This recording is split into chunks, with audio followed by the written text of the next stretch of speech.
Dobro, ќе го разгледаме овој текст кој говори многу во него.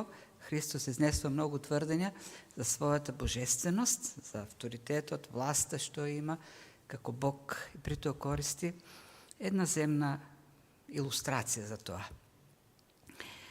И многу јасно се представува како Син Божи. Се еден од најпознатите, најпознатиот, може да кажеме, и најчитаниот христијански автор на 20. век е Луис. C.S. или К.С. Луис. Иако така споруван од христијаните, фактот е дека тоа е најчитан, најпопуларен, па дури најцитиран христијански автор. И секако за тоа придонесува неговиот брилјантен ум, неговата интелигенција и секако блескаво образование на Оксфорд. И неговите книги, кои тој ги пишува, имаат јаснотија на духовните разбирања. И една од непознатите книги е Обично христијанство, во кое има многу познати цитирани и мисли, а една од тие најпознати цитирани мисли е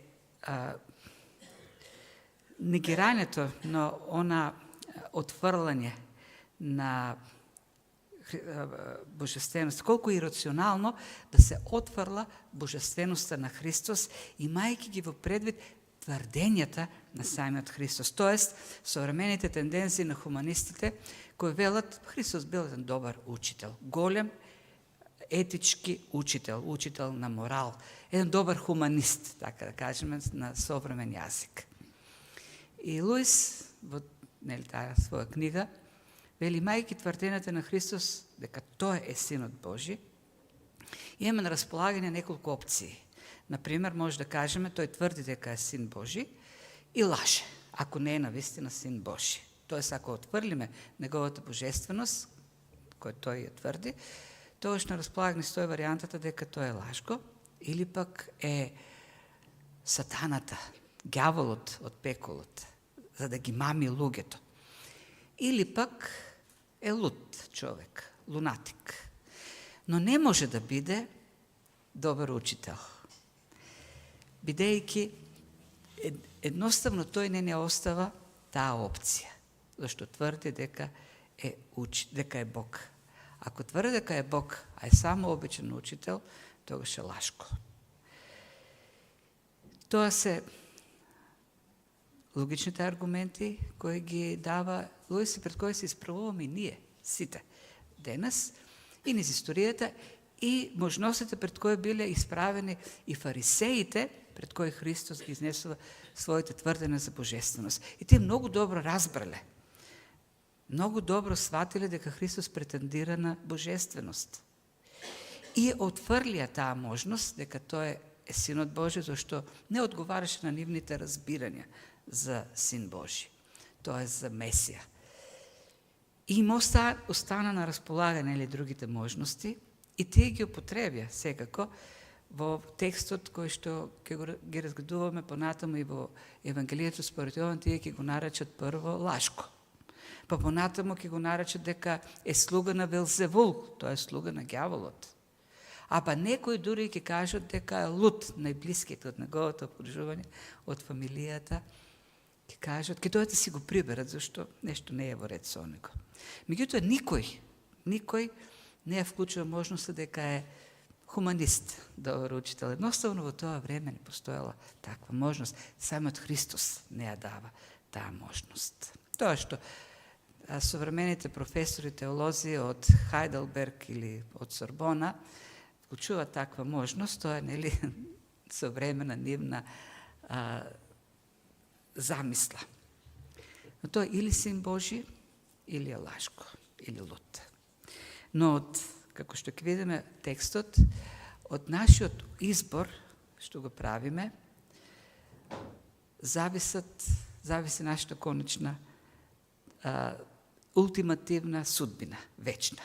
Од тоа, каков ќе го прифатиме, како Син Божи, како лажко, како луд, а она опција за мит дури не постои веќе, зашто е разништена, разбиена.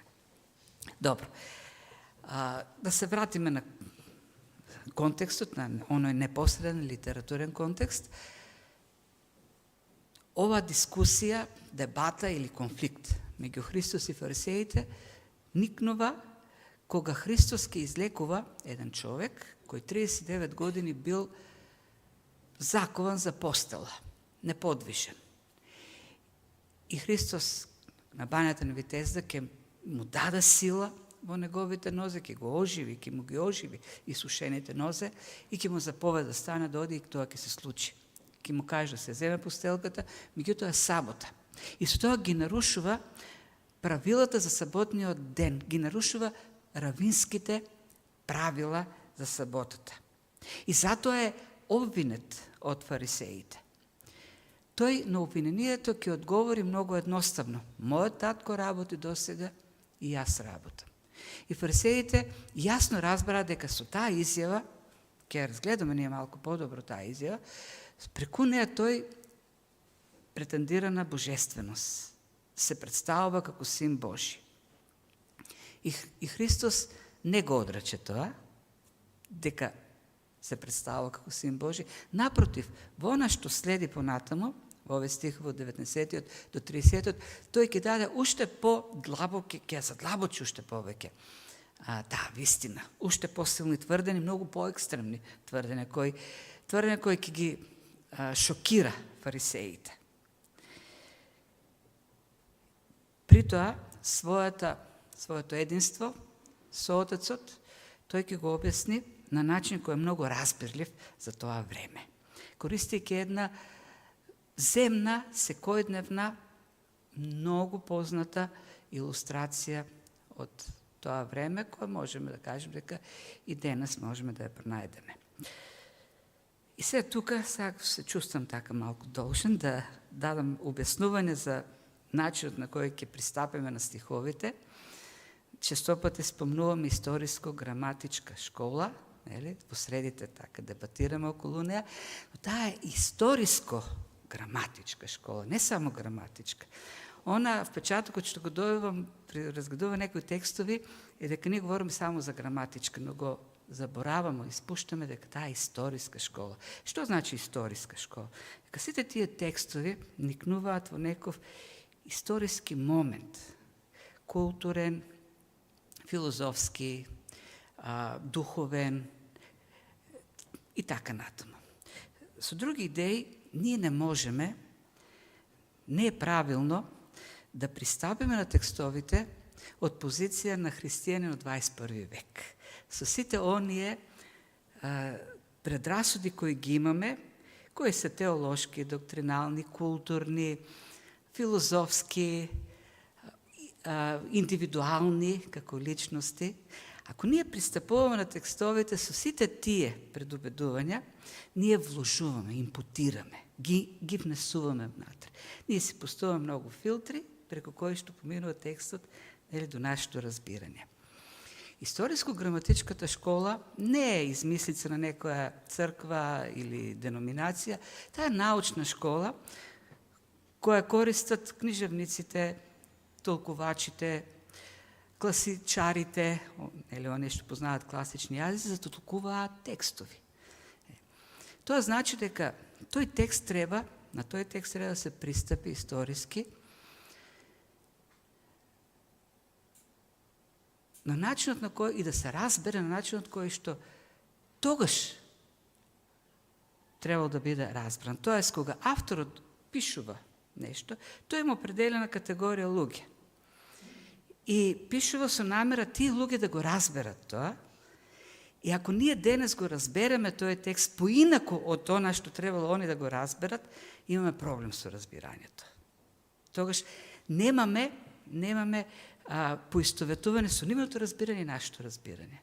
Со она што авторот сака да го каже на тие луѓе тогаш и таму, и она што ние денес го читаме овдека. Разбирате? За тоа е потребно да се познаваат читателите. Авторот пишува на јазик, користи слики кои се разбирливи за тие луѓе таму. И кога пишува авторот на филипјаните, тој им пишува на филипјаните. Не на христијаните во добра вест во Скопје во 21. век, на Филипјаните во 1. век. Ние треба да ги разбереме тие изразни средства, тие проблеми, идејата што авторот сака ним да им ја каже, и потоа ние треба некако да ја примениме и за нас денес. И затоа е потребно да се познаваат тие изразни средства. Не би го овој текст содржи длабоки вистини за Божествената Троица. Многу значи, меѓутоа не се за Божествената Троица. И начинот на кој што Божествената Троица и односите во Божествената Троица се представени во текстот, се градени на една земна илустрација, на едни земни односи, кои не можеме буквално да ги пресликаме на односите меѓу Отецот и Синот, зашто тие се многу посложни од односите на земјата меѓу татко и син. Таа е основата која треба нам да ни представи идеи. И во секој случај Христос, користејќи таа илустрација, сака да го представи своето единство со Отецот, своето еднакво достоинство во љубов, власт, мок и во секој друг однос, и во почитување, и во слава. И затоа, а пак контекстот е сотериолошки, тоа е спасението, и затоа, бидејќи јас и Отецот сме во единство, целосно единство, затоа без верата во мене нема спасение. Нема живот. Останувате, контекстот таму е фарисеи, кои веруваат дека заради нивните дела, заради нивните исполнување на закон и така натаму ќе се спасат. Христос уште пред 3 глави, во разговорот со Никодим, во 3-та глава, многу јасно кажа. Никодим, ако не се родиш од озгора, нема да го видиш Божјото царство. Ама Никодим е добар човек, посветен на законот, морален, почитуван од луѓето, член на Синедрионот. Не. Ако не, затоа Бог го прати својот единороден син. Секој што ќе поверува во него, да биде спасен, да не биде суден. И тоа е главната идеја на Јован во книгата. Тоа е тој литературен контекст. Цело време во Евангелието Јован ја истакнува божественоста на Христос, уште во првиот стих, преку целата книга, нели? Како оној што има власт, моки, од него зависи се. Тој е суверен, како што е суверен и Отецот. Во се. Она што тој сака, тој прави. Тоа треба, нели, да го сакам ова слика да имаме во предвид, за да го сватиме стихот.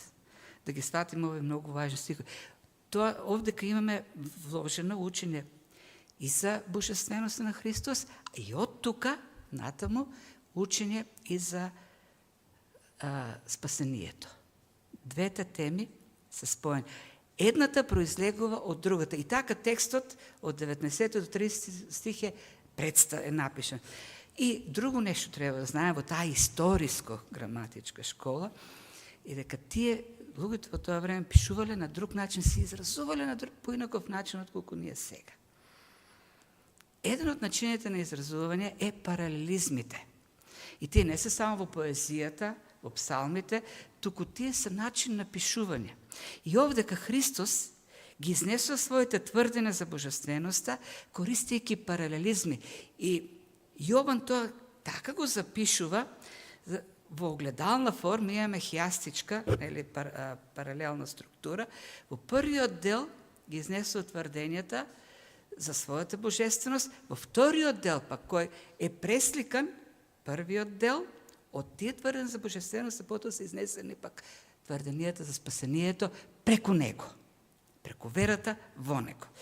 И паралелизмите се гледаат во оние нешта во кои Христос тврди единство со Отецот.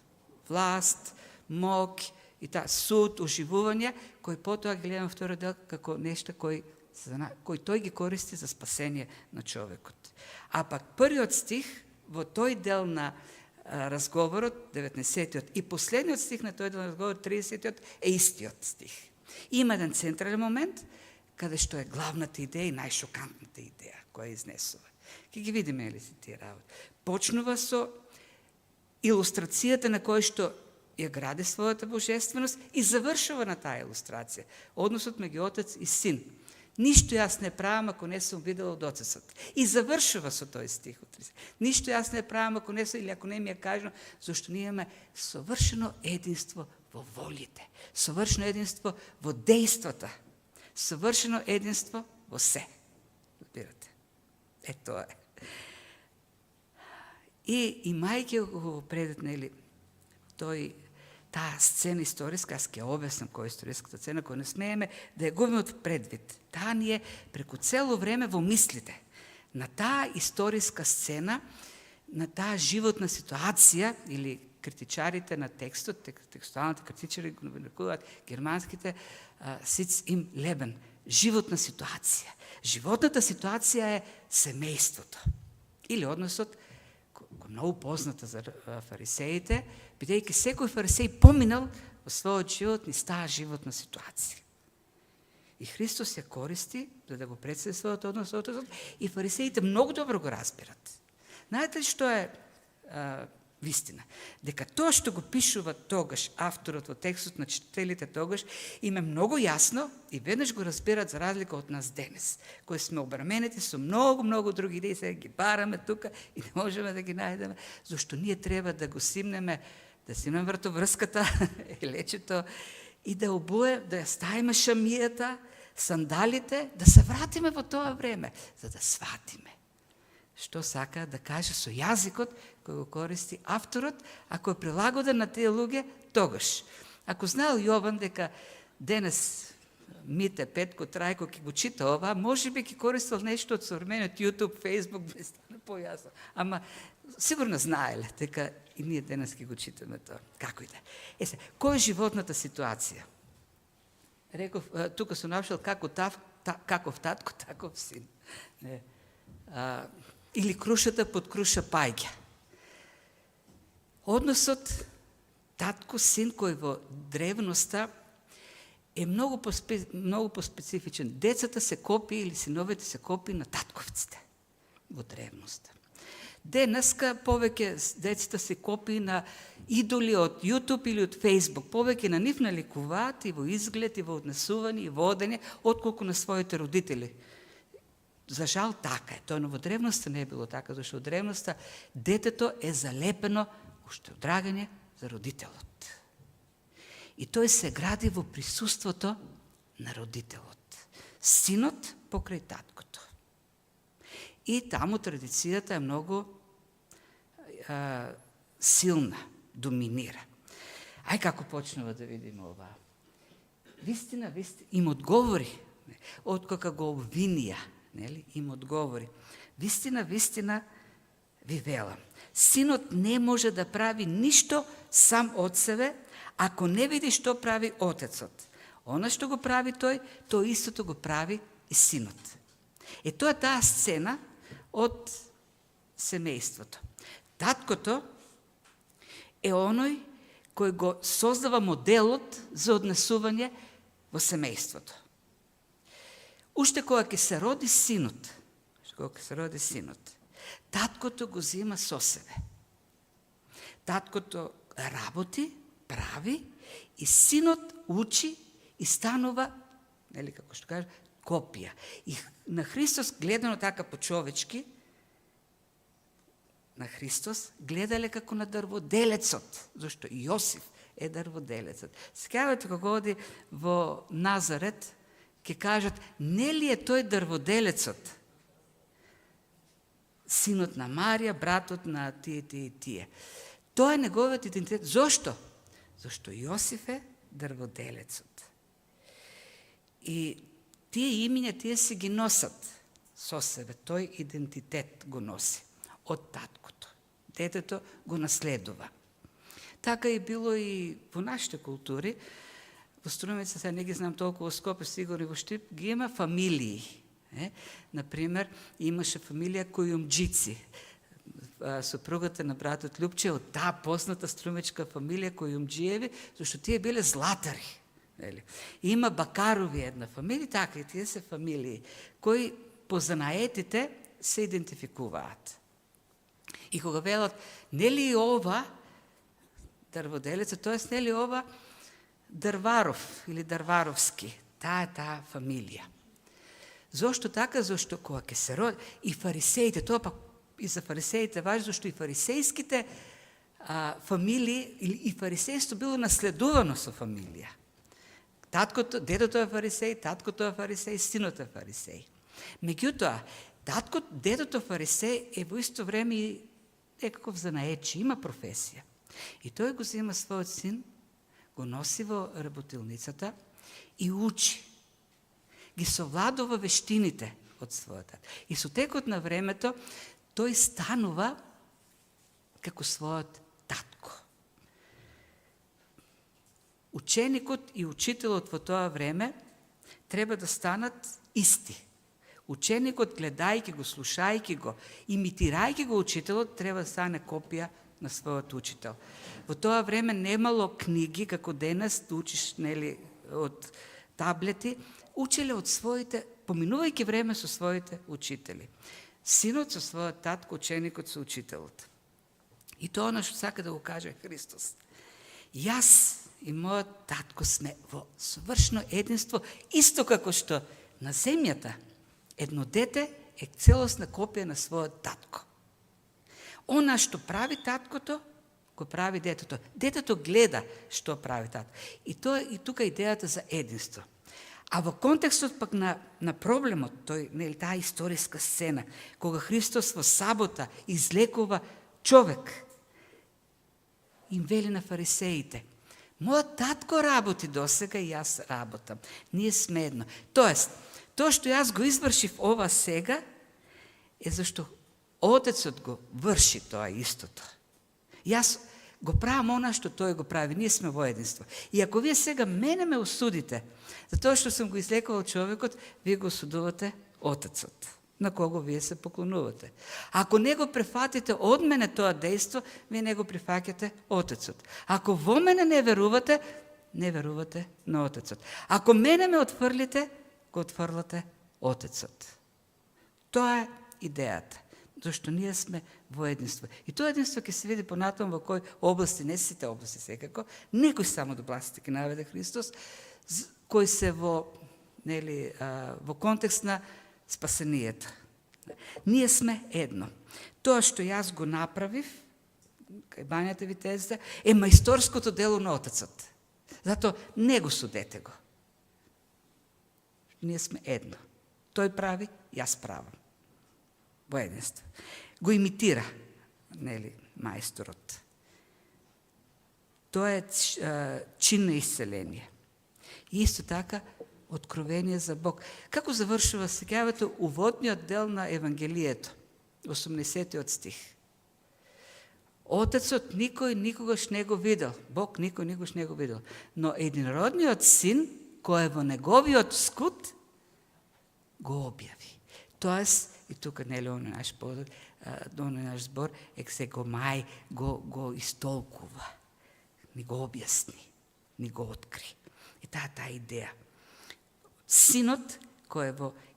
И ова исто древна сцена, таткото го зима детето во скутот и му ги открива вистините. И така, синот кој е во Отецот, дојде да ни го објави, да ни го открие Отецот. И во што е тоа единство сега? Продолжува. Зошто Отецот го сака својот син и затоа му покажува се што прави. И ова продолжува таа земна сцена. Зошто таткото Сабајле ќе го земе својот син со себе во работилницата и го учи. Вредно го учи. Усрдно го учи. Кога ќе завршат, потоа го носи надвор, ако требат нешто да работат на нивата, потоа кога ќе се врати дома, го зима, нема да си легне да спие, ќе си го земе детето во скутот и ќе почне да го учи на законот, го учи на Мојсеј, го учи на Давид и така натаму. Тој поминува цело време со него. Зошто? Зашто го љуби. И тој, идејата му е, како вие станавте фарисеи и ги научивте вашите занаети? Зашто вашиот Отец ве љуби. Тоа е љубов. Тоа е моделот кој го дава и Библијата за родителите. Вистинска љубов не е кога ќе му купиш скап телефон и убав компјутер и супер брз интернет и ќе го оставиш цел ден компјутерот да го гради како личност. Не, вистинска љубов е кога родителот ќе му посвети време на детето. Во него да ги вложи вистинските вредности, да изгради личност, да го направи вистински човек. Тоа е љубов.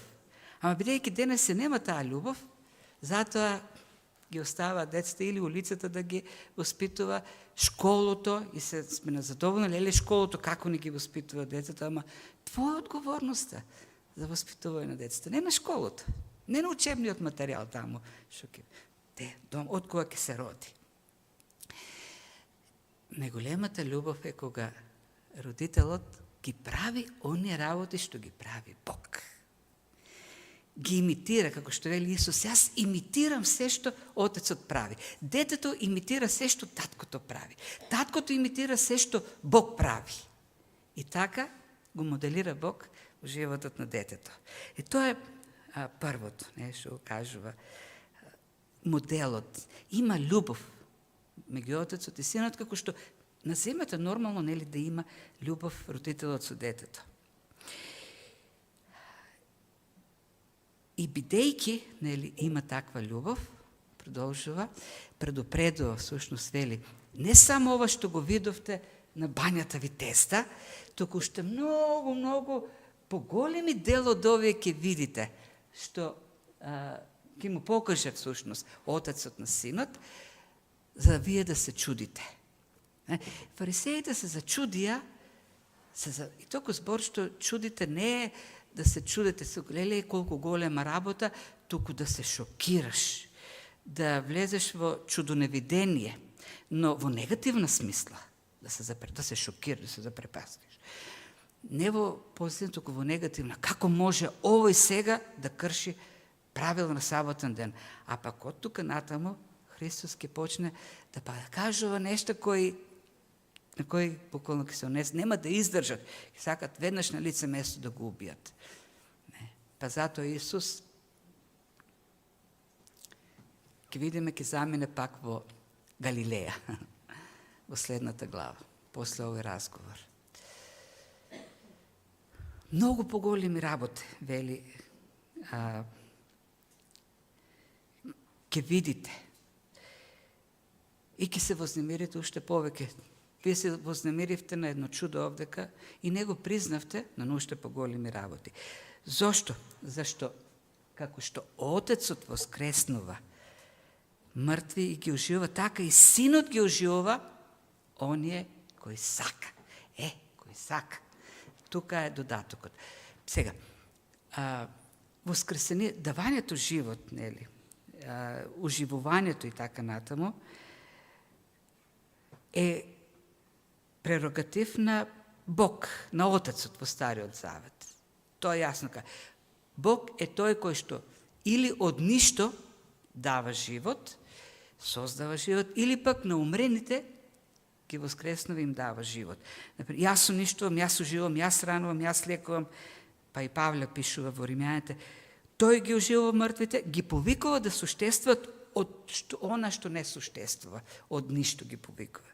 И сега Христос вели, јас ја имам истата моќ да оживувам. И сега, и во Стариот Завет имаше луѓе кои оживуваа како Илија и Елисеј. Меѓутоа, која е разликата? И Илија и Елисеј оживуваа барајќи ја Божјата помош. Бог, ако сака тоа да го направи.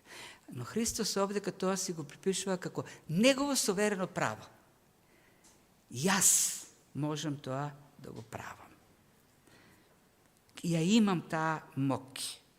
И тој ќе ја манифестира во последното од 7 нели вкупно чуда што Јован ги запишува во Евангелието. Нели кажеме од многуте чуда што Христос ги направи, Јован решава само 7 да запише. Последното чудо знаете кое е? Воскресението на Лазар. Ако го исклучиме неговото воскресение од чудото. воскресението, таму тој ја покажа таа моќ да дава живот. И со тоа тој претендира на еднаквост со Бог. Тој има тој суверенитет божествен во делото на давање на животот. Така да тие се едно во божествената моќ. Понатаму, тие се едно во власта. Кога говориме за власт, имамо предвид да се суди. Тоа е власт. Ти решаваш кој ќе биде судан, кој ќе биде ослободен, како судија. Во Стариот Завет, таа власт се припишува на Бог, на Јахве. Тој е судијата. На многу места, Мојсей, тој Авраам, пред судот на Содом и Гомор рече, тој е судијата на целата земја. Тој е судијата. Меѓутоа, овдека пак Христос вели, ама му е предаде на својот син. Што значи сега тоа му е предаде на својот син? Беше судијата Отецот, ама во еден момент реши, сега ти го давам судот, јас не се занимавам с тоа, сега јас не сум судија, ти си судија. Не, пак овдека е идејата од семејството. Како што Отецот се му предава, таткото се му предава на синот. Така, Отецот се му предава на синот во смисла на и тој располага со се она што располага и таткото, Отецот. Тоа е судијата кој решава. И ова ќе биде главната тема која потоа ќе обясни во вториот дел за спасението. Не дека во Стариот Завет и синот не е откриен како судија. Не, сосема се оправдани оние толкување кои велат дека кога Авраам говореше со ангелот кој всушност го изврши судот на Содом и Гомора, има таму преинкарнација на самиот Исус Христос. Тој е судијата. Инаку би било рушење на дефиницијата за суштината на Бог, ако сметаме дека до еден момент само Отецот бил судија, а од друг момент само Христос станува судија. Тоа значи дека Отецот се сменува, од судија станува веќе нешто друго и не е веќе судија, а синот кој никогаш па не бил судија, сега станува судија. Не. Пак ќе кажем, идејата овдека е земната илустрација, пренесена на некој начин да сватиме идеи за еднаквост меѓу Отецот и Синот. Да. Единство. И затоа, и сега тоа веќе кулминацијата, последниот момент, и заради тоа, Синот ја заслужува истата почит како и Отецот. Сите да го почитуваат Синот како што го почитуваат Отецот. Кој не го почитува Отецот, тој не го почитува Синот и обратно. Тоа е врзано. Кој не го почитува Отецот, не го почитува Синот.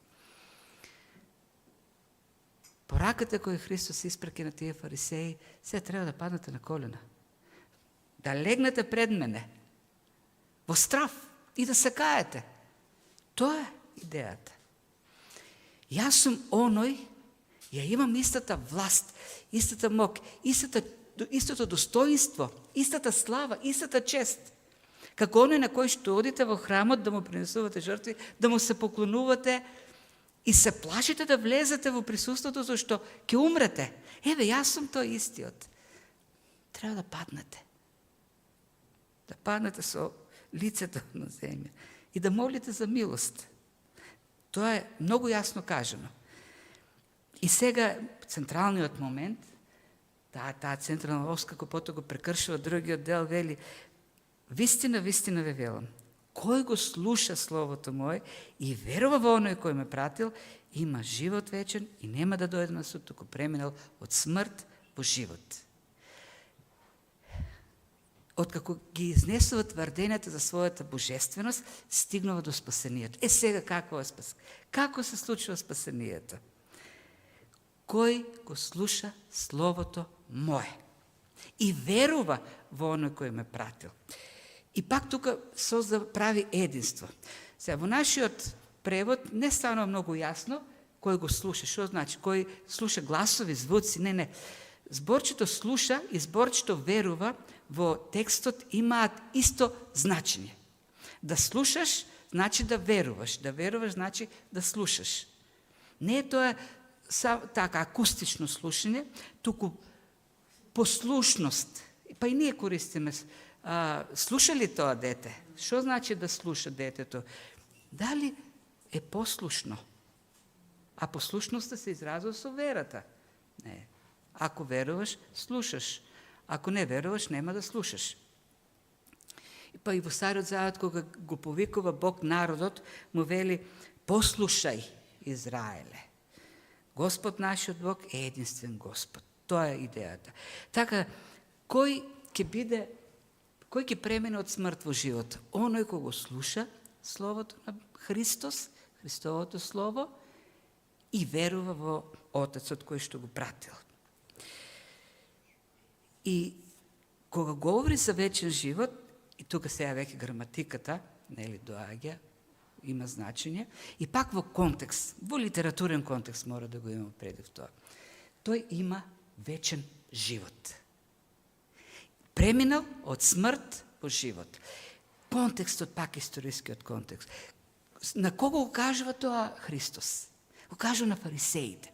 Фарисеите кои се мачат да стигнат до спасение, до вечен живот. Тоа беше прашањето. Како да имам вечен живот на Никодим? Што треба да правам? Богатиот млад човек дојде и кажа: учителе добри, како, што да направам да имам вечен живот? Тоа е прашањето. И Христос вели: ако го слушаш моето слово, имаш, веќе имаш. Даден ти е. Неке го имаш. Тука е веќе. Стои на располагање. Го имаш. Таа е состојбата. Ти си веќе во вечноста. Ако го слушаш моето слово. И тука доаѓа нели момент на сигурност. Сака ли некој да биде сигурен дека има вечен живот? Ами, тоа е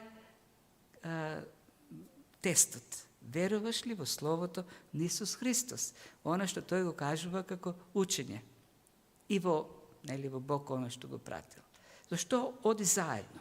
Не можеш да го одделиш едното од другото. Не бидејќи, и пак ќе каже Христос, не се спасени затоа што се добри, затоа што сте многу послушни, туку кога ќе дојде моментот на судот, потоа ќе каже за судот, појасно, кога ќе дојде моментот на судот, едноставно ќе бидеш ослободен. Делото, обвинението ќе биде отфрлено, ќе бидеш прогласен за невин. Отфрлен тој случај. Не се разгледува твојот случај воопшто на судот. Зашто Христос, знаеме, на крстот не објави за праведни, земајќи ја нашата вина, нашиот грев. И тоа го кажува на фарисеите. Сигурно не било лесно за слушање од нивна страна. Зашто тоа го руши целосно нивниот дотогашен живот, целиот нивен концепт за спасение. Како ќе се спасите? Кој го слуша моето слово. И новој 24, како паралелен е 25 стих. Паралелен е. Истата идеја со други збори. Имам овдека синонимен паралелизам. И вели: вистина пак, вистина ви зборувам. Иде часот и веќе е дојден кога мртвите ќе го чусат гласот на Синот Божи, и тие што ќе го чујат, тие што ќе поверуваат, тие што ќе слушнат, ќе оживеат. Така, идејата е иста, како и 24 стих. Таа фраза иде часот и веќе е дојден, веќе ја каже Исус на самарјанката, истата фраза. Кога таа праша каде е место на поклонението, тој рече: иде часот и веќе е дојден. Кога? Нема да се поклонувате нити на Герезим, нити на Сион, туку во дух и вистина. Во обновениот, во новиот човек ќе биде она духовно поклонение сред басувак. И сега исто го повторува. Доаѓа часот и така натаму, кога оние што ќе го слушат мојот глас, словото што ќе го слушат мојот. Веќе имаме слово мое слушање, гласот Божи слушање. Живот вечен, нема суд, туку смртот живот, оние што се мртви ќе оживеат. Иста идејата. Мртвите, а мртвите или оние што се во темнина се фарисеите уствари. Тој на фарисеите им го кажува. Тој го каже, истите зборови ги користи и во разговорот со Никодим. Тие што се во темнината и доаѓа светлината, но бегаат од темнината, зашто нивните дела се зли. Но оние кои творат светлина, тие ги покажуваат своите дела, зашто се од Бог. Така завршува разговорот со Никодим, со тие зборови. Мртвите можат да оживеат единствено преку силата на Словото на Христос. Нема друг начин. Ако поверуваат во Исус Христос, ќе станат живи. И нивните дела ќе се променат. И нема да има суд, туку ќе има вечен живот. Ќе преминат од смрт во живот. Таа е таа идеја. Кога се проповеда Словото, во човекот се поттикнува верата. Верата доаѓа од Словото, а од верата доаѓа и спасението. И сега вториот дел, видам на брзина, сега не можеме и не е потребно секој збор да навлегуваме, зашто како што Отецот има живот во себе, така му даде на Синот да има живот во себе. И му даде власт да суди, зашто тој е Синот човечки. И се тука веќе има она о икономија за спасение, Син човечки. Ако говориш за Божи Син во централниот дел, тој има власта да суди, тој има власт да спаси. Сега говори за судењето како Син човечки, во однос на спасението. И надградува идејата во првиот дел. Првиот дел вели дека како што Отецот има власт да воскреснува, тоа задава живот, така и Синот има власт да дава живот. Но сега вториот дел на огледалото, кој е паралелен на првиот дел, надградува и вели зошто дава живот. Зашто тој самиот по себе има живот. Живот во себе.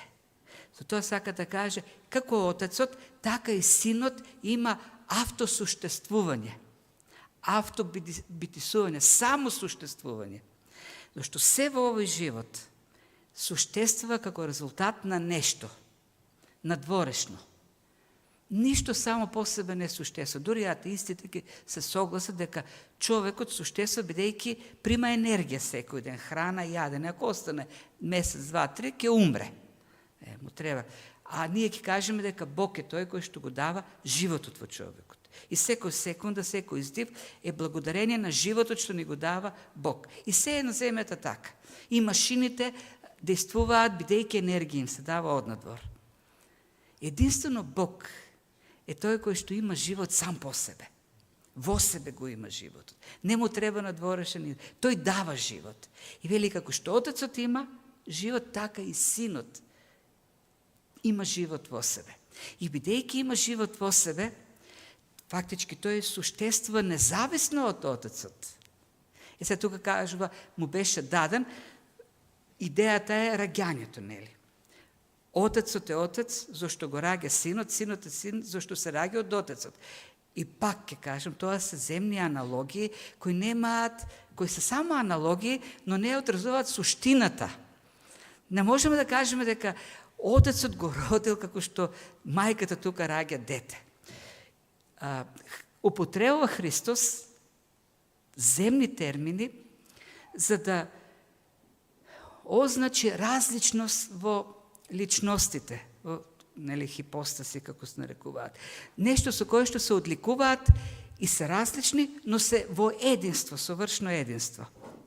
Отецот не е Син, Синот не е Отец.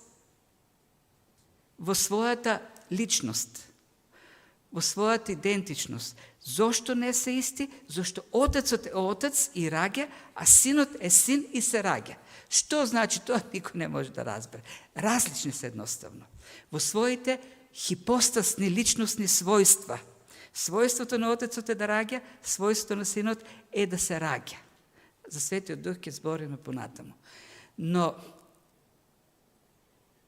тоа е еден земен, несовршен начин да се објаснат единствено различности, за да не стигнеме до монизам, соединување на личностите, но да кажем, ама не, тие се една личност. Не, тие се различни личности, но во се, во совршено единство.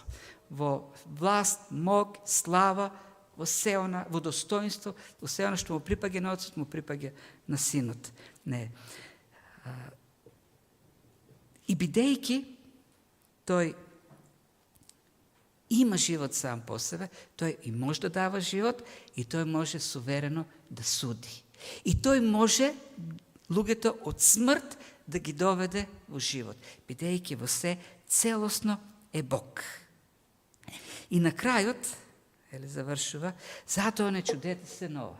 Иде часот кога сите кои се во гробовите ќе го чуат гласот на Синот Божи. И кои излезат, и кои правеле добро, ќе воскреснат за живот, а кои правеле зло, ќе воскреснат за осудување.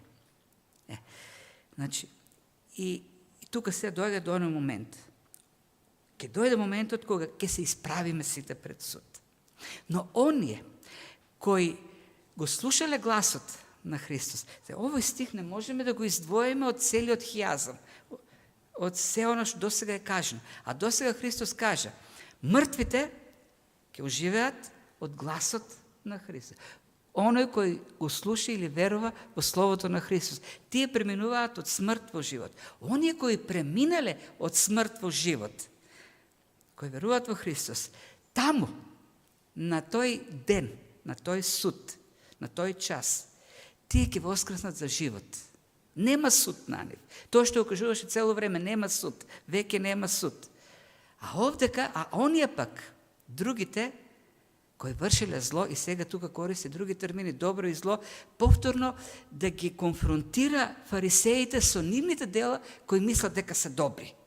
А пак оние кои вршиле зло, ќе умрат, ќе воскреснат за осудување. Ако си оживеан, си преминал од смрт во живот, преку верата во Христос, воскресението е за вечен живот. Ако не си оживеан, преку верата во Христос, воскреснуваш за суд, за вечен суд. Тоа е оно што Христос сака да им го кажува на фарисеите.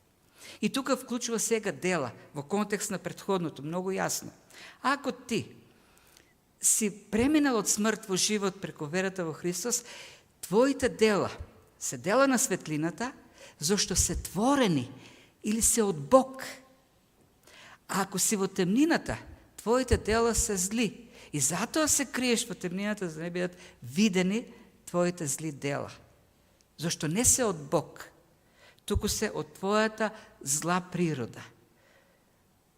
Од твојата суета, самоправедност и сите останати работи. Нели, како што му каже и на Никодим, во последниот таму стих во 3 глава. Дојде светлината, луѓето ја замразија и ја засакаа темнината повеќе, зашто делата им беа зли. А оние што творат светлина, оние што се во светлината, зборчето во нашиот превод творат, значи оние што се во светлината, живеат, действуваат во светлината. Тие ги покажуваат своите дела зашто се од Бог.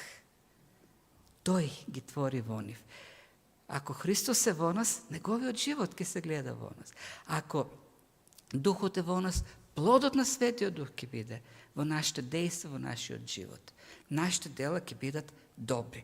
Тоа е контекстот што Христос не го остава во целиот тој хијазам, што го гледаме овдека. И на крајот завршува целата таа слика, тоа огледало, пак повторувајќи го во 19 стих што го каже во 30 стих.